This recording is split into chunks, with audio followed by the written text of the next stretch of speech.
Varicose veins కి సరైన చికిత్స కోసం సంప్రదించండి ఎవిస్ హాస్పిటల్. ఇప్పుడు ఏడుగొండల స్వామిని బాగా పూజిస్తారు మీరు. అమితమైన ఇష్టం. అసలుకి నాకు తెలిసి లాస్ట్ 5 ఇయర్స్‌లో మీరు చేసుకున్నన్ని దర్శనాలు ఎవరు చేసుకోనుండరు. అంతగా వెంకటేశ్వర ఇష్టపడతారు. స్వామి, శివుడు కూడా ఎక్కువ దాన్ని వెళ్తాను. కొంతమంది పాజిటివ్‌గా చూస్తారు. కొంతమంది నెగెటివ్‌గా చూస్తారు. ఇన్ని సార్లు దైవ దర్శనం కేవలం డబ్బు కోసమే. ఆ దర్శనాల పేరుతో డబ్బులు లూటీ చేసేసారు.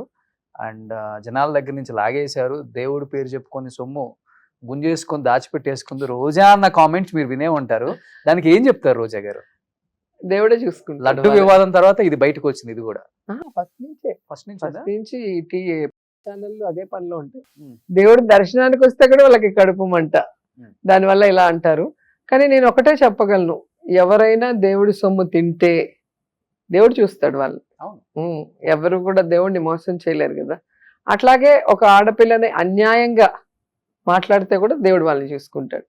అయినా కూడా సినిమా ఇది బ్లాక్ లో సినిమా టికెట్లు అమ్ముకున్నట్టు కొండ మీద టికెట్లు ఎవరైనా అమ్ముకుంటారా? ఉమ్.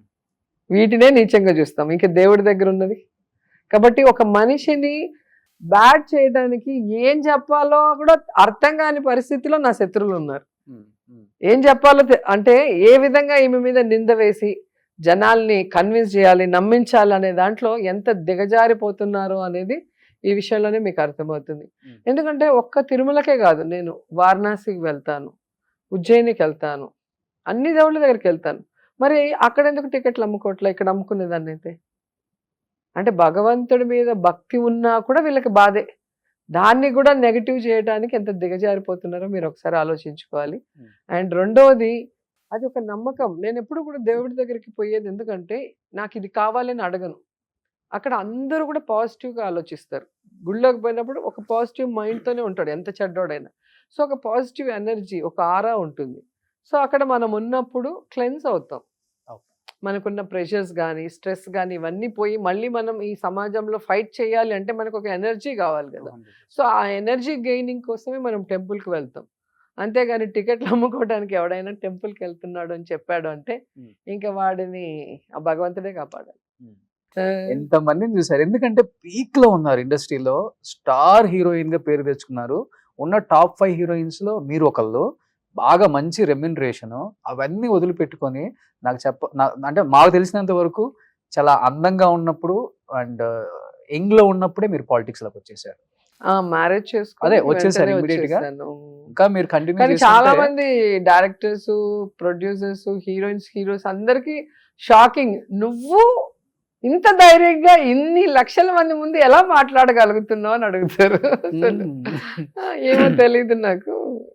వెళ్ళాను, మాట్లాడుతున్నాను, అలాగే కంటిన్యూ అయిపోయాను. ఒకటి బాగా సంపాదించుకోవాలని పాలిటిక్స్ కి వస్తారు, ఇంకొకటి సంపాదించుకోవాలని కాపాడుకోవడానికి వస్తారు. మీరు ఎందుకు వచ్చారు అసలుకి? నేను సర్వీస్ చేయడానికి వచ్చాను. అది ఎప్పుడు చెప్తాను, అందరిలాగా కాకుండా మనస్ఫూర్తిగా చెప్తాను. అది టిల్ డేట్ చేస్తూ ఉన్నాను. ఓకే. బట్ సంపాదించి రాజకీయాలకే మొత్తం ఖర్చు పెట్టేశారు. నా డబ్బు నేను ఖర్చు పెడతాను తప్ప నేను ఎవరి దగ్గర చేయి చాచిన దాఖలాలు లేదు. ఇండస్ట్రీలో మీరు ఎవరినైనా అడగండి, చంద్రబాబు నాయుడు అడగండి, ఆయన పార్టీలో నేను ఏమన్నా ఆయన దగ్గర సహాయం పొందానా అని. ఎప్పుడు కూడా నమ్ముకున్న మనిషి కోసం ఫైట్ చేస్తాను, పనిచేస్తాను. నన్ను నమ్ముకున్న వాళ్ళకి హెల్ప్ చేస్తాను. అంతేగాని ఎప్పుడు ఒకరి పేరు చెప్పి. ఎన్నాళ్ళు వస్తుంది? 2 సార్లు ఓడిపోయారు, 2 సార్లు మీరే పార్టీకి మీరే మీ సొంత డబ్బులు పెట్టుకొని ఖర్చు పెట్టుకొని ఎమ్మెల్యేగా కంటెస్ట్ చేశారు. ఫస్ట్ 2 తెలుగుదేశంలో ఆల్మోస్ట్ మేమే మా ఓన్ గా పెట్టుకున్నాం. జగన్ గారు మంచి మనసుతో మాకు 2 సార్లు బాగా సపోర్ట్ చేశారు. సో దాని వల్ల కొంచెం సేఫ్ నేను. సుమన్ టీవీలో మీ పర్సనల్ అండ్ బిజినెస్ ప్రమోషన్స్ కోసం కింది నెంబర్ కి కాంటాక్ట్ చేయండి.